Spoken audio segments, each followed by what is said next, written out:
तो नमस्कार दोस्तों, आज हम यहाँ पर स्टार्ट करने वाले हैं ट्रिगोनोमेट्री। वैसे तो मैं बता दूं, इस चैनल पर आपको जो फ्यूचर टाइम चैनल है, इसमें आपको एक्सरसाइज यानी प्रैक्टिस मान लें या फिर रिवीजन के लिए मान लें, या हमें एक बेसिक से हमें बेसिक नॉलेज के साथ एक एक्सरसाइज मिले और एक्सरसाइज की वीडियो और समथिंग हम बोल सकते हैं कि कुछ अलग डिफरेंट तरीका जो क्वेश्चन को बेसिक से लेके एडवांस तक सिखाया जाएगा। इसमें आज हम जो 10th क्लास की मैथ्स का जो चैप्टर है, जो चैप्टर नंबर हम 8.1 जो त्रिकोणमिति का परिचय है वो स्टार्ट करने जा रहे हैं। इसमें आपके पास त्रिकोणमिति क्या कहते हैं, 3 एंगल से, यानी हम कह सकते हैं 3 एंगल से बनी हुई आकृति त्रिकोणमिति में आती है। ये त्रिकोणमिति किस पे डिपेंड करती है? त्रिकोणमिति डिपेंड करती है 3 एंगल्स पर। ठीक है, तो यहां पर हमारे पास 3 एंगल्स पर डिपेंड करने वाली प्रश्नावली जो त्रिकोणमिति है, तो देखो शब्द में ही आ रहा है त्रिकोणमिति, त्रि यानी 3 भुजाएं से। तो यहां पर एक समकोण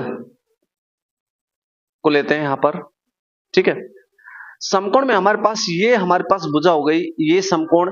अगर इस प्रकार का चिन्ह आ जाए आपके पास, इस प्रकार का चिन्ह आ जाए, वो तो कहलाएगा आपके पास समकोण, जो 90 डिग्री का एंगल होता है। ठीक है, अब यहां पर देखो, यहां पर ये तो हमारे पास जो समकोण के सामने यानी 90 डिग्री के सम्मुख भुजा, 90 डिग्री के सम्मुख भुजा कर्ण कहलाएगी। ठीक है, अब इसकी बात करें हम नीचे आधार, देखो हमेशा कर्ण हमेशा फिक्स होता है। कर्ण क्या होता है? हमेशा फिक्स रहता है। कर्ण क्या होता है? फिक्स रहता है हमेशा।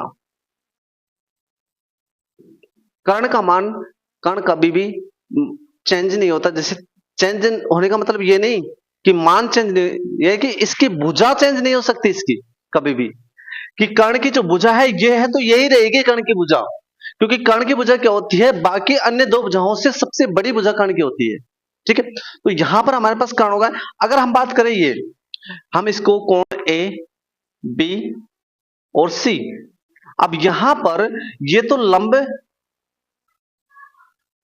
भी हो सकता है, चाहे इसको आप ये मान लो, ये लंब भी हो सकता है और आधार भी हो सकता है। डिपेंड करता है थीटा के कोण पर, यानी कोण पर डिपेंड करता है। तो ये आधार है,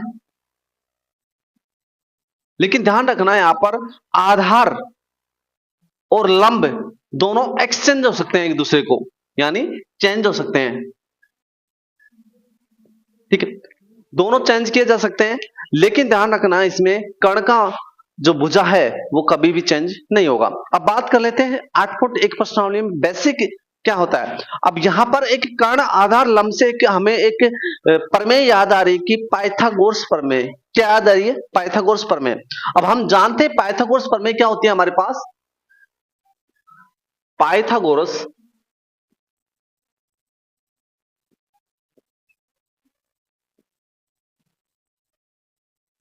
प्रमेय,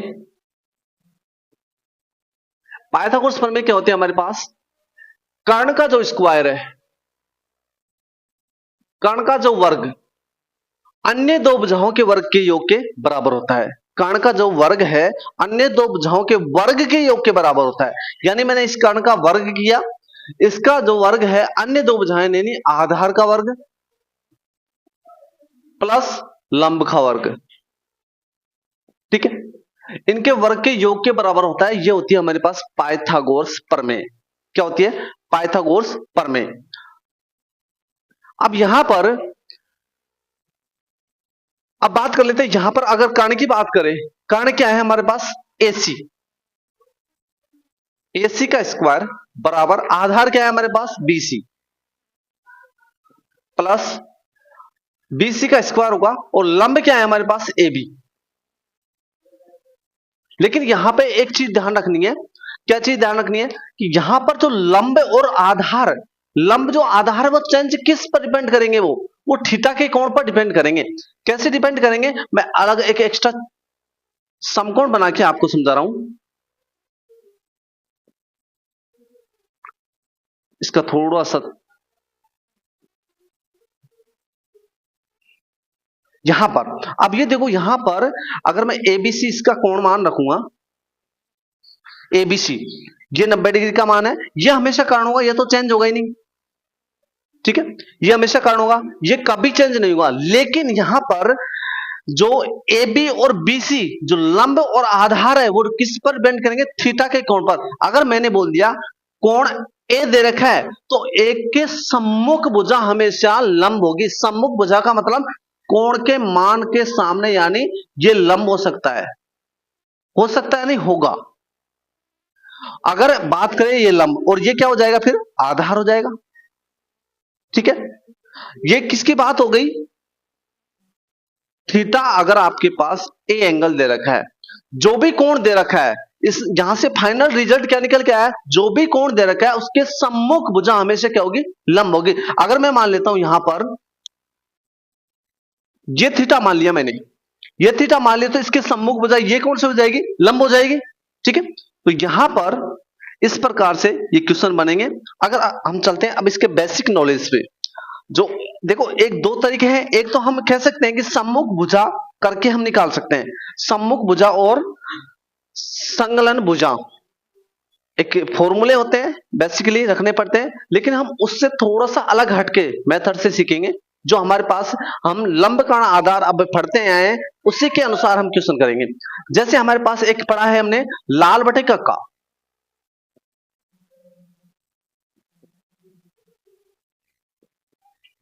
ठीक है, लाल बटे कक्का, यहां पर लंब क्या होगा, लंब को हम एल से डिनोट कर देंगे, और आधार यानी बेस, ये लंब आधार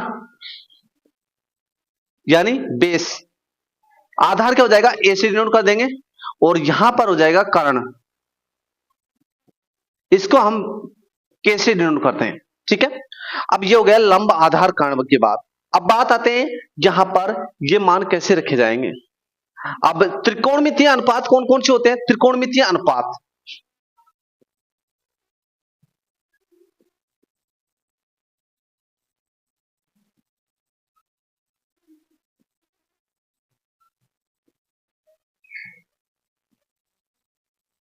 त्रिकोणमितीय अनुपात, त्रिकोणमितीय अनुपात कौन कौन से थे, एक तो होता है आपके पास साइन थीटा, कोस थीटा और tan theta, cot theta, sec theta और कोसेक थीटा, ये आपके पास त्रिकोणमितीय अनुपात होते हैं। अब बात करते हैं साइन कोस टेन। पहले शुरुआत में क्या आ रहा है हमारे पास, साइन कोस टेन, तो ये तो हो जाएगा साइन, ये कोस और ये टेन। अब यहां पे फाइनल रिजल्ट निकल के क्या है, साइन कोस टेन क्या क्यों रखा गया है वहां पर। अगर यहां पर अगर बात साइन की जाए, बात साइन की जाए तो लंब बटे क्या आ जाएगा, कर्ण, यानी ये किसकी मान बात हो रही है, साइन की बात हो रही है, ठीक है। अगर हमारे पास कोस की बात की जाए तो आधार बटे कर्ण आ जाएगा, और टेन की बात की जाए तो क्या आ जाएगा, लंब बटे आधार। क्लियर है सबको। अब यहां पर मैं बात कर रहा हूं क्वेश्चन नंबर पहला, देख लेते हैं हम, बेसिक के लिए हम क्वेश्चन नंबर पहला देखते हैं। क्वेश्चन नंबर पहले में क्या दे रखा है आपके कि एबीसी जो आपके पास त्रिभुज है, ठीक है, एबीसी त्रिभुज है, उसका जो मान दे रखा है आपके पास, क्या दे रखा है, लंब का, सॉरी एबीसी त्रिभुज है, एबी का मान, एबी का मान 24 सेंटीमीटर दे रखा है, और बीसी का मान क्या दे रखा है 7 सेंटीमीटर। दो भुजाएं दे रखे हैं, पहले हमें क्वेश्चन को पूर्ण करने के लिए कंप्लीट भुजाओं के मान निकालने, जैसे दो भुजा के मान दे रखे हैं, हमें तीन भुजाओं के मान चाहिए, लंब कर्ण आधार का मान, ठीक है। तो सर्वप्रथम हम काम करेंगे, यहां पर मैंने यहां पर एक ये चित्र बना लिया, एबीसी त्रिभुज ए बी सी। यहां पर क्वेश्चन ऑलरेडी बोल रहा है बी क्या है, यहां पे समकोण है, तो यहां पर ए बी समकोण बना दिया, और ए बी का मान दे रखा है 24 सेंटीमीटर, क्या दे रखा है 24 सेंटीमीटर, और यहां पर बीसी की वैल्यू क्या दे रखी है 7 सेंटीमीटर, यहां पे बीसी की वैल्यू 7 सेंटीमीटर, ठीक है। अब ये क्वेश्चन नंबर फर्स्ट हो गया। अब हमें क्या चाहिए, हमें क्या चाहिए, हमें यह चाहिए कि AC की वैल्यू निकालनी है। हमें किसकी वैल्यू निकालनी है, AC की वैल्यू। यहां पर अगर AC की वैल्यू निकालेंगे, हमें पता है वो पाइथागोरस प्रमेय लगेगी। क्या लगेगी, पाइथागोरस प्रमेय। तो यहां पे AC की जो वैल्यू निकालूंगा, AC का स्क्वायर बराबर क्या होता है, AB का स्क्वायर, लंब या आधार ले ले, AB का स्क्वायर प्लस BC का स्क्वायर। ठीक है, अब यहां पर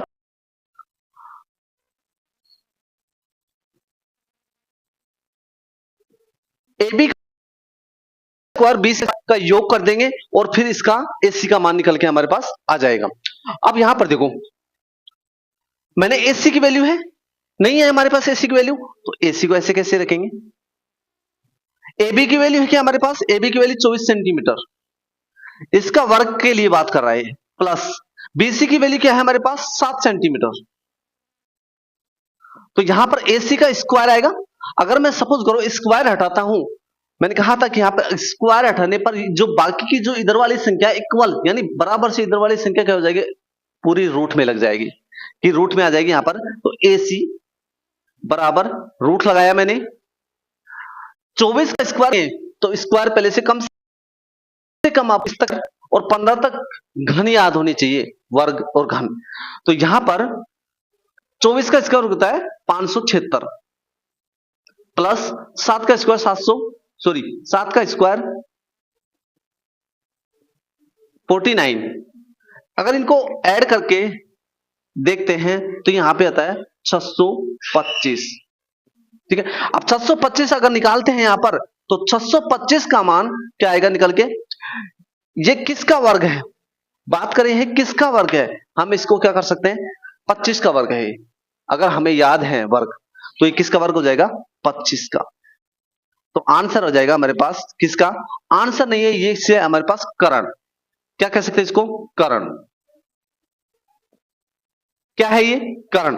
अब यहां पर ये 25 सेंटीमीटर आ गया, अब 25 सेंटीमीटर आ गया। अब तीनों भुजाओं के मान हमारे पास आ चुके हैं।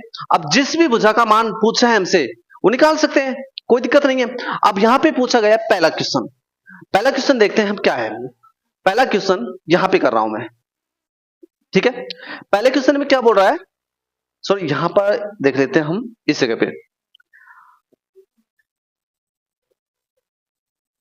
ये तो कर्ण का मान निकाल लिया, तीनों भुजाएं आ चुकी हैं।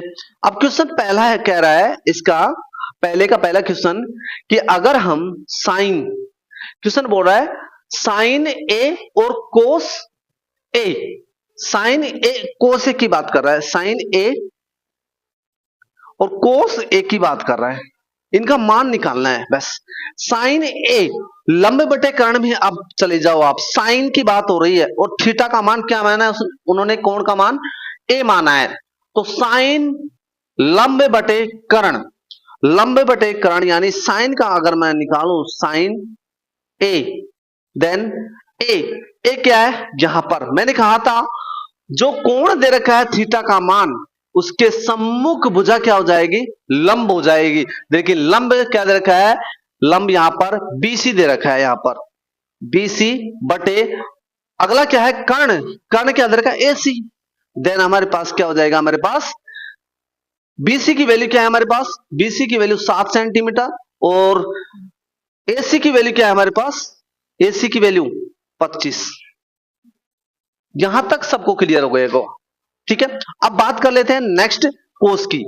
तो कोस क्या हमारे पास, कोस ए, देन हमारे पास कोस यहां पर क्या दे रखा है, कोस यहां पर दे रखा है ए यानी आधार बटे कर्ण। तो आधार क्या है हमारे पास, आधार ये हो जाएगा हमारे पास कि आधार ए की बात कर रहे हैं ना, तो आधार ये हो जाएगा यानी आधार AB, AB बटे बटे क्या है कर्ण, कर्ण क्या है AC बराबर आधार क्या है 24 बटे कर्ण क्या है हमारे पास 25। ये मान निकाल सकते हैं।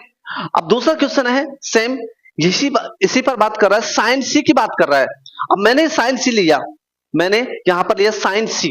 तो क्वेश्चन नंबर सेकंड है जो मैं यहां पर बता रहा हूं आपको, ये कह रहा है साइन सी और कोस सी की बात कर रहा है। साइन सी और कोस सी की बात कर रहा है, तो बात कर लेते हैं यहां पर साइन सी और कोस सी क्या है। साइन सी की सी थीटा की वैल्यू दे रखी है, थीटा की वैल्यू यानी कोण की वैल्यू दे रखी है, साइन सी को कोण मान रहा है, तो सी यहां पर, अब इसको चेंज करते हैं इसकी डायरेक्शन, तो सी को ये कोण मान रहा है, ये हमने सी को कोण मान लिया। अब सी को कोण मान लिया तो मैंने कहा था जो कोण के सम्मुख भुजा हमेशा क्या कहलाएगी, लंब कहलाएगी। ठीक है, कोण के सम्मुख भुजा लंब कहलाएगी, तो यहां पर हमारे पास तो लंब ये हो जाएगा, आधार ये हो जाएगा, जो बेसिकली हम देखते हैं। तो ये हमारे पास साइन सी की बात कर रहा है, तो साइन लंब और आधार, तो यहां देख रहा हूं मैं साइन सी इक्वल लंब क्या है यहां पर ए बी, और कर्ण क्या है वही ए सी, बराबर हमारे पास क्या रिजल्ट देगा यहां पे, कर्ण क्या दे रखा है हमारे पास ए बी 24/25, 24/25। अब साइन कोस की बात करें तो यहां पर क्या है हमारे पास, तो कोस क्या है आर बटे कर्ण, आधार ये रहा बीसी, आधार बीसी दे रखा, और हमारे पास है बीसी बटे सी, बराबर हमारे पास बीसी की वैल्यू 7 बटे क्या हो जाएगा 25। यहां तक मैं, मुझे लगता है कि कंप्लीट कवर हो गया हमारा। ठीक है, जो बेसिक है क्लियर, तो ये हमने इसका जो बेसिक है वो कंप्लीटली आपके पास रिकवर हो चुका है। अब नेक्स्ट क्वेश्चन आपके लिए है, उसको करना है, देन मिलते हैं नेक्स्ट क्लास में। धन्यवाद।